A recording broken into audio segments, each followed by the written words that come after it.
Let me tell you about a lab report, a single, typed, official laboratory report that was completed in 1997, filed in the wrong binder, and not looked at again for 22 years. 22 years.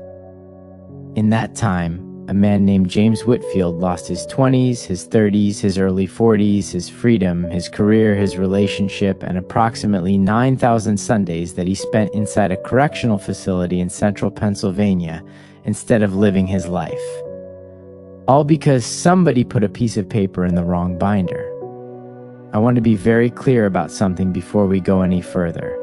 This is not a story about a flawed system doing its imperfect best. This is not a story about a tragic accident with no one to blame.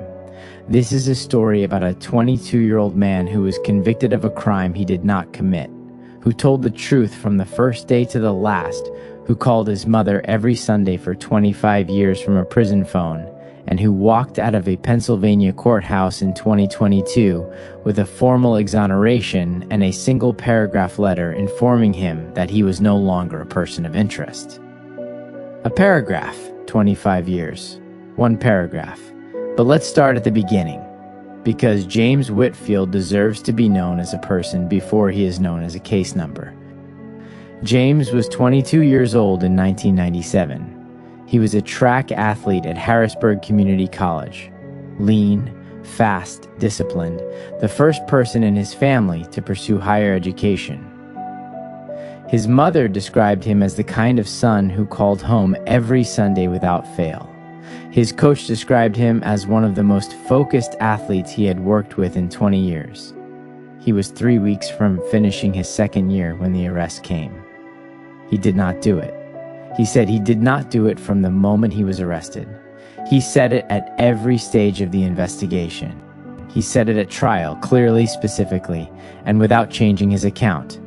A jury of 12 people heard him say it and convicted him anyway on the strength of eyewitness testimony that was, we now know, wrong, and forensic evidence that was, we now know, incomplete.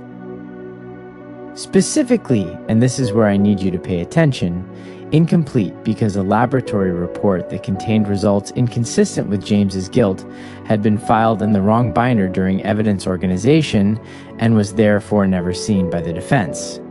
Never seen by the defense. The prosecution did not hide it deliberately, or at least that was never proven. What happened was more mundane and in some ways more infuriating. Someone made an administrative error, put a document in the wrong place, and nobody, not the prosecutor, not the defense attorney, not the judge, not any of the appeals courts that reviewed the case 4 separate times over the following 2 decades, nobody found it. James filed for appeal in 2001, denied. 2006, denied. 2011, denied. 2016, denied. 4 times he asked the system to look again. 4 times the system looked at the same incomplete file, saw the same incomplete picture, and told him that the process had been followed correctly and the outcome would stand. The process had been followed correctly. The outcome was that an innocent man spent 25 years in prison because a piece of paper was in the wrong binder and nobody went looking for it. Nobody, that is, until 2019. When an investigator named Carol Tatum was reviewing a completely separate case and pulled James Whitfield's trial evidence for an unrelated piece of forensic data.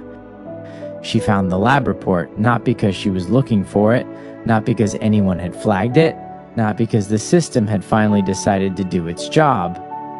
She found it because she was looking for something else entirely, and it was sitting right there in the wrong binder, where it had been sitting for 22 years waiting for literally anyone to notice it. She stopped what she was doing, she read it again, and then, according to people who know her, she sat completely still for a very long time. Because what the report showed was this: the forensic results from the original crime scene were inconsistent with James Whitfield's guilt. Not ambiguous, not complicated, inconsistent. A result that, had it been seen by the defense in 1997, would have created sufficient reasonable doubt to change the outcome of the trial. It had been sitting in a filing cabinet for 22 years. Tatum spent 4 months verifying her findings before she said a word to anyone. She drove to the correctional facility on a Tuesday morning in September and sat across from James Whitfield in a visitation room and told him what she had found. He listened to everything she said. He was quiet for a long time. Then he asked her, "How long has this existed?" She told him 22 years. He was quiet again. The post-conviction relief hearing was held in February 2022. James Whitfield sat in a courtroom, the same type of room where his life had been taken from him 25 years earlier, and listened to a judge review Carol Tatum's findings. The original prosecutor did not appear. The ruling took 11 minutes. James Whitfield was exonerated at the age of 47. He walked down the courthouse steps and his mother was waiting at the bottom. She had answered every Sunday phone call for 25 years. She was there. He received a formal letter of notification informing him of his exoneration. One paragraph, no phone call, no apology, one paragraph and a case number. He is pursuing civil action. He speaks at universities about the criminal justice system. He is asked regularly if he is angry. He says, of course. He is asked if he has forgiven.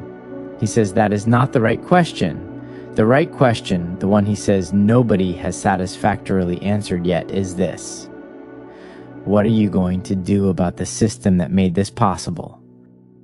A lab report, wrong binder, 25 years.